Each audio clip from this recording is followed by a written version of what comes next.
Hello everyone. તો હવે આપણે શરૂ કરવા જઈ રહ્યા છે paper solution of assistant engineer mechanical class 2, જે એક્ઝામ લેવાઈ હતી. પ્રિલિમિનરી ટેસ્ટ હેલ્ડ ઓન 23/6/2019 જ એક્ઝામ લેવાઈ હતી. તો એનું જે પેપર સોલ્યુશન છે તેની પ્રોવિઝનલ આન્સર કી છે અહીં, પરંતુ આપણે જે છે મેં એની અંદર સુધારો કરીને ફાઇનલ આન્સર કી જ બનાવી દીધી છે. તો ચાલો આપણે એ પેપર સોલ્યુશન જોઈએ. તો પહેલા નંબરનો ક્વેશ્ચન જોઈએ તો for the gas turbine system work ratio is defined as. Gas turbine system જે છે તેની અંદર વર્ક રેશિયો કેવી રીતના ડિફાઇન કરવામાં આવે છે? તો કે net work output upon turbine output અથવા turbine work. Net work output upon turbine output. Turbine output જે હોય છે, હવે આ ગેસ ટર્બાઇન સિસ્ટમ જ હું તમને બતાવી દઉં. તો ગેસ ટર્બાઇન સિસ્ટમની અંદર શું હોય છે કે આ એક શાફ્ટ હોય છે, અહીં જે હોય છે કોમ્પ્રેસર હોય છે, અને અહીં જે હોય છે ટર્બાઇન હોય છે. આ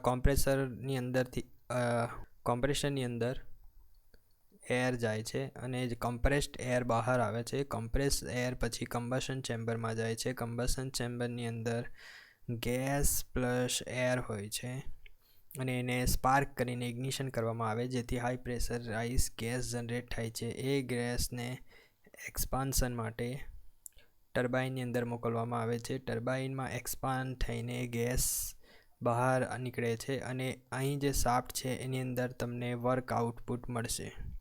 તો આ જે વર્ક આઉટપુટ મળે તેને ટર્બાઇન વર્ક આઉટપુટ કહેવાય છે, અને જે બાકીનો એક્ઝોસ્ટ ગેસ છે તે હવામાં બહાર જતો રહેશે. તો અહીં જે ટર્બાઇનનું જે વર્ક આઉટપુટ છે એ વર્ક આઉટપુટ આપણને ટોટલ નથી મળતું. મીન્સ કે એક્ઝેક્ટલી અહીં જે આઉટપુટ મળે છે તે આપણને યુઝફુલ નથી હોતું. એમાંથી અમુક પાર્ટ જે છે એ શાફ્ટની મદદથી આ જે એર કોમ્પ્રેસર છે તેને રન કરવા માટે વપરાઈ જાય છે. બરાબર. તો ટર્બાઇન આઉટપુટ જે છે work turbine minus work compressor, તો આ બાદબાકી કરતાં આપણને જે મળે છે એ તમને ટોટલ વર્ક આઉટપુટ મળશે. તો તેના આધારે વર્ક રેશિયો ડિફાઇન કરવામાં આવેલો હોય છે. તો work ratio in the gas turbine is net work output. Net work output એટલે ટર્બાઇનનું વર્ક આઉટપુટ માઇનસ કોમ્પ્રેસરનું વર્ક ઇનપુટ અને ડિવાઇડેડ બાય ટર્બાઇન આઉટપુટ. તો આ તમને વર્ક રેશિયો આપશે અને વિચ ઇઝ લેસ દેન 1.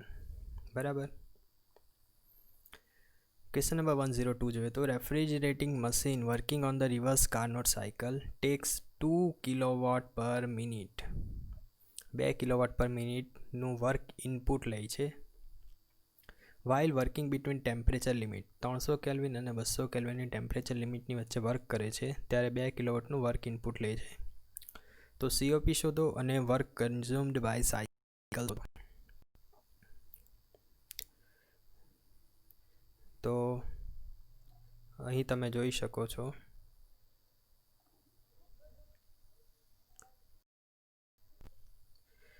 આપણને જે ટેમ્પરેચર આપ્યા છે એ 300 કેલ્વિન છે અને 200 કેલ્વિન છે. T1 ટેમ્પરેચર જે છે એ હાયર ટેમ્પરેચર છે. T1 is greater than T2. T2 એ લોઅર ટેમ્પરેચર છે કે જ્યાં રેફ્રિજરેટિંગ ઇફેક્ટ જનરેટ થાય છે. એ 200 કેલ્વિનનું ટેમ્પરેચર છે.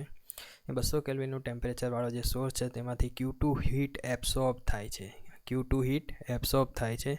અને એ હીટ એબ્સોર્બ કરવા માટે તમારે વર્ક ઇનપુટ આપવું પડે છે. તો વર્ક ઇનપુટ કેટલું છે? તો આ 2 કિલોવોટ જેટલું વર્ક ઇનપુટ તેને આપવું પડે છે.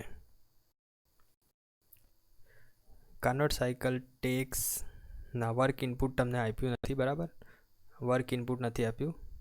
એક જ મિનિટ. ઓકે, આ જે હીટ છે 2 કિલોવોટની જે હીટ છે એ 200 કેલ્વિન ટેમ્પરેચરવાળો જે હીટ આપણે કોલ્ડ સ્ટોરેજ છે અથવા કોલ્ડ રૂમ છે ત્યાંથી એ 2 કિલોવોટની હીટ પર મિનિટ લે છે. કેટલુંક વાર ઇનપુટ લે છે અને Q1 જેટલી હીટ એ 300 કેલ્વિન ટેમ્પરેચરે સોર્સને આપી દે છે. તમને આ સિસ્ટમ સમજાવું તો રિવર્સ કાર્નોટ સાયકલ એટલે શું? જનરલી કાર્નોટ સાયકલ તમારે ડ્રો કરવી હોય તો આ રીતે તમે ડ્રો કરો છો. હીટ એન્જિન માટેની જે સાયકલ છે, T1 ટેમ્પરેચર પરથી હીટ Q1 લેશે, W આઉટપુટ વર્ક આપશે, Q2 હીટ રિજેક્ટ કરશે ક્યાં? T2 ટેમ્પરેચરે. ધારો કે T1 ટેમ્પરેચરે આપણે પેટ્રોલ આપ્યું અને એ T1 ટેમ્પરેચરે ધારો કે હીટ જનરેટ થઈ 1000 કિલો જૂલની હીટ જનરેટ થઈ. તો 1000 કિલો જૂલમાંથી 500 કિલો જૂલ જેટલું વર્ક આપણને આઉટપુટ મળ્યું અને 500 કિલો જૂલની જે હીટ છે T2 ટેમ્પરેચર એટલે કે એટમોસ્ફિયરિક ટેમ્પરેચરે 30 ડિગ્રી સેન્ટીગ્રેડે એ રિલીઝ કરી દે છે. હવે જે આખી સાયકલ છે એને જો રિવર્સ કરી દેવામાં આવે તો રેફ્રિજરેશનની સાયકલ બની જાય છે. તો રેફ્રિજરેશનની સાયકલમાં થાય શું છે, આ જે Q2 હીટ છે એ હવે એબ્સોર્બ થશે ક્યાંથી? કે જે તમારે ઠંડુ કરવાની જગ્યા છે ત્યાંથી, અને વર્ક જે છે એને ઇનપુટ એટલે વર્ક તમારે એને આપવું પડશે અને Q1 હીટ જે છે એ રિલીઝ કરશે ક્યાં? તો કે T1 ટેમ્પરેચરમાં. તો રેફ્રિજરેશન સાયકલમાં થાય શું છે કે જે લોઅર ટેમ્પરેચર છે ત્યાંથી હીટ લેવામાં આવે છે અને હાયર ટેમ્પરેચર પર હીટ રિલીઝ કરવામાં આવે છે અને વર્ક ઇનપુટ આપવામાં આવે છે. તો આ સિસ્ટમ મેં અહીં દર્શાવી છે કે T2 ટેમ્પરેચર એટલે કે લોઅર ટેમ્પરેચર 200 કેલ્વિન છે, ત્યાંથી હીટ Q2 લીધી છે 2 કિલોવોટની, વર્ક ઇનપુટ આપ્યું છે, Q1 જેટલી હીટ રિલીઝ કરી છે T1 ટેમ્પરેચર એટલે કે હાયર ટેમ્પરેચરે. બરાબર. તો COP માટેનું સૂત્ર છે, રેફ્રિજરેશન માટેનો COP માટેનું સૂત્ર છે Q એબ્સોર્બ એટલે કે હીટ જેટલી એબ્સોર્બ થઈ છે તે ડિવાઇડેડ બાય વર્ક ઇનપુટ, તમે એને કેટલું વર્ક ઇનપુટ આપ્યું તે. તો હીટ કેટલી એબ્સોર્બ થઈ? તો Q2 હીટ એબ્સોર્બ થઈ છે અને વર્ક ઇનપુટ કેટલું? તો આ તમે ડાયાગ્રામ પરથી જોઈ શકો છો. અહીંથી W આવ્યું, Q1 Q2. હવે આ ડાયાગ્રામ પરથી તમને શું સમજ પડે છે કે Q2 plus W is equal to Q1. આ રીતનું તમે લખી શકો આ ડાયાગ્રામ પરથી, કેમ કે અહીં બે એરો ભેગા થાય છે અને તેમાંથી એક સિંગલ એરો બને છે. તો Q2 plus W is equal to Q1. તો હવે Wનું સૂત્ર બનાવવું હોય તો W is equal to Q1 minus Q2. બરાબર, અહીં મૂકી દીધું. હવે તમે વિચારશો કે આ જે Q2 divided by Q1 minus Q2 છે તેને આ T2 divided by T1 minus T2 કેવી રીતના લખ્યું? તો તેના માટે આપણે ક્લોસિયસ ઇક્વિલિટી ભણ્યા,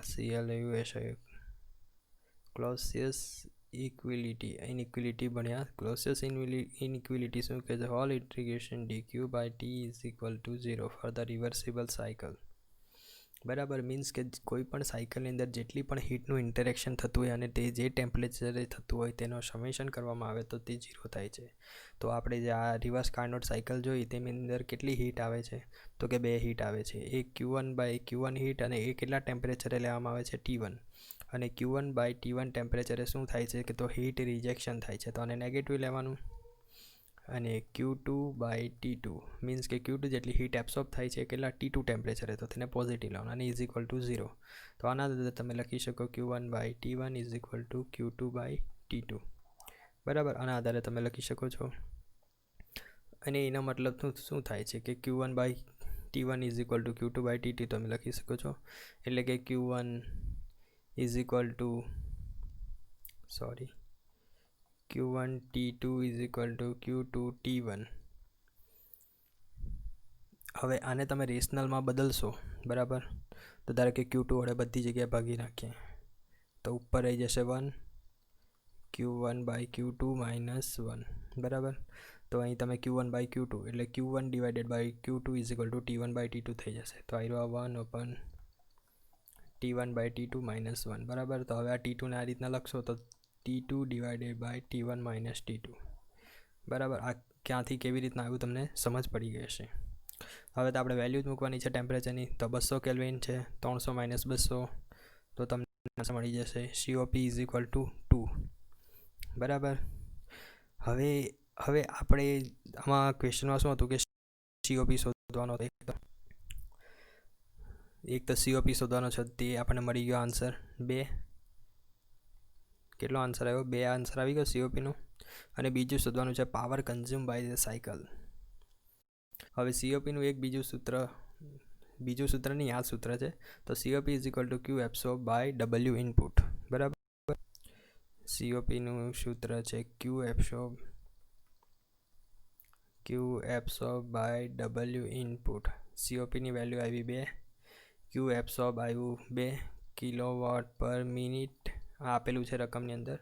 તો ડબલ્યુ ઇનપુટ શોધવાનું. તો ડબલ્યુ ઇનપુટ એટલે કે પાવર ઇનપુટ શોધવાનું. તો ડબલ્યુ ઇનપુટ શું આવશે? 2 ડિવાઇડેડ બાય 2 તો આવશે 1 કિલોવોટ પર મિનિટ. બરાબર. તો આન્સર તમે અંદર જોઈ શકો છો 1 કિલોવોટ. બરાબર. And power consume by cycle કેટલો છે? તો 1 કિલોવોટ છે અને COP 2 છે. આગળ જોઈએ તો question number 103. A gas having the negative Joule-Thomson coefficient. Gas જે છે તેમનો જો નેગેટિવ Joule-Thomson coefficient હોય મીન્સ કે મ્યુ લેસ દેન 0 હોય વેન થ્રોટલ, જ્યારે થ્રોટલિંગ કરવામાં આવે તો ગેસની શું હાલત થશે? મીન્સ કે ગેસ ઠંડો થશે કે ગરમ થશે? તો હવે મ્યુ જે છે એ Joule-Thomson coefficient છે. હવે Joule-Thomson coefficient હોય તો તેને આ રીતે ડાયાગ્રામની અંદર દર્શાવવામાં આવે છે. ડાયાગ્રામ પર આ એક્સિસ પર ટેમ્પરેચર હોય છે, અહીં જે હોય છે તે પ્રેશર હોય છે, અને આ જે છે એને ઇન્વર્ઝન કર્વ કહેવાય. શું કહેવાય? Inversion curve. હવે આ ઇન્વર્ઝન કર્વ તમારે સમજવો હોય તો તેમાં તમારે એક્સપાન્શન પ્રોસેસ થાય છે. એક્સપાન્શન પ્રોસેસ અથવા થ્રોટલિંગ પ્રોસેસ થાય છે. તો થ્રોટલિંગ પ્રોસેસમાં શું થતું હોય છે? તો પ્રેશર ઓલવેઝ ઘટતું હોય છે. મીન્સ કે તમે આ એરોની ડાયરેક્શનમાં પ્રેશર વધે છે, પરંતુ આપણું જે પ્રેશર પ્રોસેસમાં છે તે ઓલવેઝ ઘટતું હોય છે. તો તે પ્રોસેસની ડાયરેક્શન આ રીતની આવશે. બરાબર. કેમ કે પ્રેશર ઓલવેઝ ઘટે છે. હવે તમે જેમ પ્રેશર ઘટાડતા જશો તેમ પહેલાં તો શું થશે કે ટેમ્પરેચર વધતું જશે. પરંતુ એક એવો પોઈન્ટ આવશે કે એ પોઈન્ટ પછી ટેમ્પરેચર ઘટવાનું ચાલુ થઈ જશે. બરાબર. જેમ કે આ પોઈન્ટ છે. આ બધી પ્રોસેસ અલગ અલગ પ્રેશર પર ને એવી કરવામાં આવે છે. તો આવા જે પોઈન્ટ છે એને તમે કનેક્ટ કરો તો એક જે કર્વ મળે તેને કહેવાય ઇન્વર્ઝન કર્વ.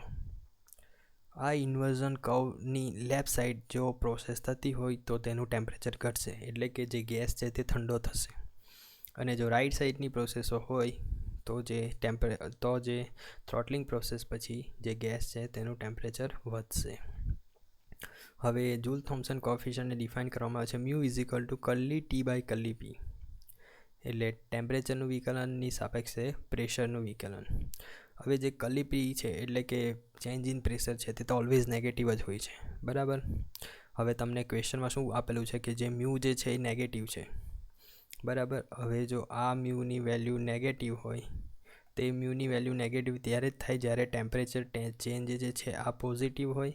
કેમ કે નીચેનું કર્લી પી તો નેગેટિવ છે, તો ઉપરનું પોઝિટિવ જ હોવું જોઈએ. જો આ પણ નેગેટિવ હશે તો મ્યુ જે છે પોઝિટિવ થશે. તો હવે આના પરથી મ્યુ નેગેટિવ છે ક્વેશ્ચનમાં આપેલું, તો કર્લી ટી જે છે એ પોઝિટિવ થશે. કર્લી ટી પોઝિટિવ ક્યારે થાય? કે જ્યારે ટેમ્પરેચર વધતું હોય. શું થતું હોય? ટેમ્પરેચર વધતું હોય. તો ટેમ્પરેચર વધતું હોય તો ગેસ શું થશે? ગરમ થશે. Gas become warmer. બીજો ક્વેશ્ચન જોઈએ તો efficiency of the vapour power Rankine cycle. Vapour power Rankine cycle જે છે તેની એફિશિયન્સી કેવી રીતના ઇન્ક્રીઝ કરી શકાય છે? તો આન્સર છે 1, 2, 3. મીન્સ કે increasing the temperature of the working fluid at which heat is added. તમે જ્યાં હીટ એડ કરી રહ્યા છો એનું જો ટેમ્પરેચર તમારે વધારી દેવામાં આવે. હવે એ ટેમ્પરેચર કેવી રીતના વધારે? તે ઇકોનોમાઇઝરથી. મીન્સ કે તમારો જે ફ્લુ ગેસીસ એમને બહાર જતો રહેતો છે વધારે ટેમ્પરેચરવાળો, તેને ઇકોનોમાઇઝરમાં લઈ જાઓ અને જે પાણી તમે ફીડ કરી રહ્યા છો બોઇલરની અંદર તેનું ટેમ્પરેચર પહેલેથી જ વધારી દો. તો એનાથી શું થશે? રેન્કાઇન સાયકલની એફિશિયન્સી વધી જશે. બીજું કે પ્રેશર તમે વધારી દો at which heat is added. તો એ કેવી રીતના કરે છે? પંપની મદદથી. જો પ્રેશર વધારી દો તો લેટન્ટ હીટ ઓફ વેપરાઇઝેશન છે તે ઘટી જશે. તમે આ કર્વ તો જુઓ જશે. બરાબર. આ કર્વની અંદર જેમ તમે ઉપર જતા જાઓ તેમ પ્રેશર વધતું જાય તો આ જે લેટન્ટ હીટ ઓફ વેપરાઇઝેશન છે તે શું થતી જાય? ઓછી થતી જાય. લેટન્ટ હીટ ઓફ વેપરાઇઝેશન જે છે વચ્ચેનો એરિયા તે ઘટતો જાય. એટલે તો સુપર ક્રિટિકલ બોઇલર હોય છે તેમાં લેટન્ટ હીટ ઓફ વેપરાઇઝેશન શું હોય છે? 0 હોય છે. બરાબર. તેથી તેની એફિશિયન્સી જે હોય છે તે વધારે હોય છે. એન્ડ ત્રીજું જોઈએ તો decreasing the temperature of the working fluid at which heat is rejected. જ્યાં હીટ રિજેક્ટ થતી હોય તેનું ટેમ્પરેચર આપણે ઘટાડી દઈએ તો પણ આપણે એફિશિયન્સી વધારી શકાય છે. The preference of diesel engine for road transport is due to road transport માટે મોટાભાગે ડીઝલ એન્જિન જ કેમ જ વપરાય છે, કેમ કે ડીઝલનું જે સ્પેસિફિક ફ્યુલ કન્ઝપ્શન છે ઘણા લાર્જ રેન્જ ઓફ લોડ માટે, મીન્સ કે તમે 5 કિલોનો લોડ લઈ જતા હોય કે 5000 કિલોનો લોડ લઈ જતા હોય, મોટે ભાગના લોડ માટે જે સ્પેસિફિક ફ્યુલ કન્ઝપ્શન છે ડીઝલનું તે કેવું હોય છે, ઓછું જ હોય છે. અને તેથી જ ટ્રાન્સપોર્ટ વ્હીકલમાં ડીઝલ એન્જિન પ્રિફરેબલ છે. Velocity of flame propagation in the SI engine is maximum for the air fuel mixture. Flame propagation, SI એન્જિનમાં જે ફ્લેમનું પ્રોપેગેશન થાય છે જ્યારે પણ સ્પાર્ક થાય છે ત્યારે, તો કયું એવું એર ફ્યુલ મિક્સચર છે કે જ્યારે એ ફ્લેમનું પ્રોપેગેશન મેક્સિમમ હોય છે? તો જ્યારે 10% રીચર મિક્સચર હોય ત્યારે. એકદમ સ્ટોચિયોમેટ્રિક મિક્સચરે કંઈ ફ્લેમનું પ્રોપેગેશન કમ્પ્લીટ થતું નથી.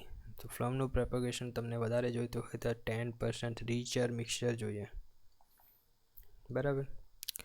સ્ટોલિંગ of blades in the axial flow compressor. Axial flow કોમ્પ્રેસરમાં સ્ટોલિંગ ઓફ બ્લેડ્સ, આ જે ફિનોમિના છે એ કોને કહેવાય?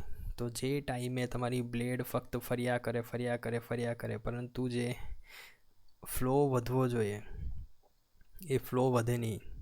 ધારો કે એર છે, એર અહીંયાથી સક થાય છે અને આ બ્લેડની અંદર જાય છે અને જે ફ્લો છે તમારો ફ્લો અથવા પ્રેશર તમારો વધારી આપે છે.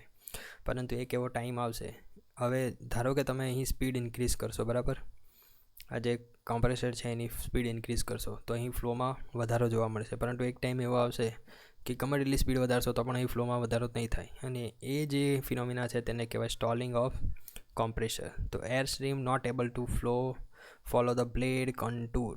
આ બ્લેડનું જે કન્ટૂર છે એ ફોલો નહીં કરે. બ્લેડનું કન્ટૂર ફોલો કરવા એનો મિનિંગ એમ છે કે આ જે બ્લેડ છે તેમાંથી અહીંથી એમ કરીને આ કન્ટૂર ફોલો કરવાની જગ્યાએ ફોલો જ નહીં થાય, means just it is stopped. Air stream blocking the passage, આ તો શક્ય જ નથી. Motion of air in the sonic velocity, આ બી શક્ય નથી. Unsteady periodic and reverse to flow, reverse flow પણ નહીં થાય જનરલી. પરંતુ સ્ટોલિંગ એને જ કહેવાય કે not able to follow the blade counter. આ આન્સર પણ આવે છે. અને બીજું આ આન્સર પણ કહેવાય કે તમારો ફ્લો એક જગ્યાએ ચોક જાણે થઈ ગયો હોય, વધતો જ નહીં હોય, તેને પણ સ્ટોલિંગ ઓફ કોમ્પ્રેસર કહેવાય. Reheat cycle is essential in the steam power plant to. Reheat cycle, okay. Reheat cycle જે છે તેમાં શું કરવામાં આવે છે કે તમે આ જે ટીએસ ડાયાગ્રામ છે રેન્કાઇન સાયકલનો, તો અહીંથી તમે હીટ કરવાનું ચાલુ કરો, આખું બોઇલરમાં હીટ થશે. પછી શું એક્સપાન્શન થશે. હવે થોડું એક્સપાન્શન કરો પછી શું થાય કે જે સ્ટીમ છે એ કન્ડેન્સ થવા લાગી જાય, અને જે મોઇશ્ચરના પાર્ટિકલ્સ આવે તે જે છે એ મોઇશ્ચરના પાર્ટિકલ તમારી ટર્બાઇનની બ્લેડને ઇરોડ કરી નાખે, એટલે કે કોરોઝન થવાના ચાન્સીસ રહે. તો શું કરે, થોડુંક જ એક્સપાન્શન કરવામાં આવે, અને જેવું અહીં આવી જાય, અહીંથી નીચે જશે તો શું થશે કે મોઇશ્ચરના પાર્ટિકલ ક્રિએટ થવા લાગશે. તો એ લોકો શું કરે, ફરીથી એને રીહીટ કરી દે. રીહીટ એટલે કે ફરીથી બોઇલરમાં મોકલી આપે અને ગરમ કરી દે, અને પછી ફરીથી પાછી એક્સપાન્શન કરે, બરાબર. તો આ જે સાયકલ છે ને રીહીટ સાયકલ કહેવાય.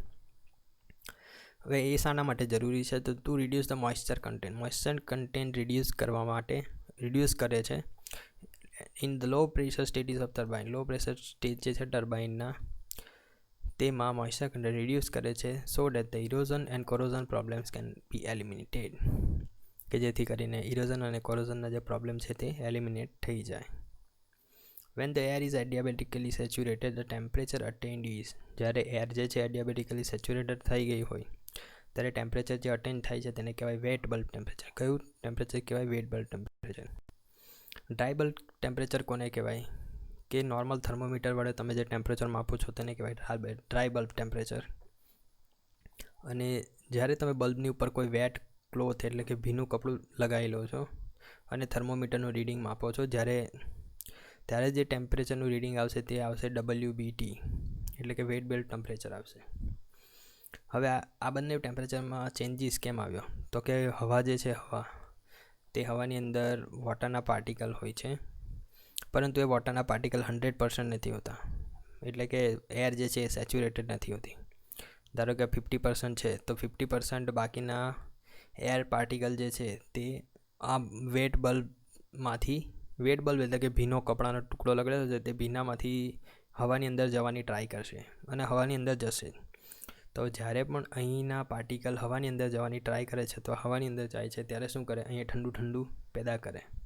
મીન્સ કે જે મર્ક્યુરીનો બલ્બ હોય તેના પર તેનું ટેમ્પરેચર ઘટે અને વેટ બલ્બ ટેમ્પરેચર છે ઓલવેઝ ઓછું જ હોય છે. ધારો કે dry bulb temperature 28 degree centigrade છે તો WBT તમે માપશો તો 26 ડિગ્રી સેન્ટીગ્રેડ 25 ડિગ્રી સેન્ટીગ્રેડ એવું જ હશે.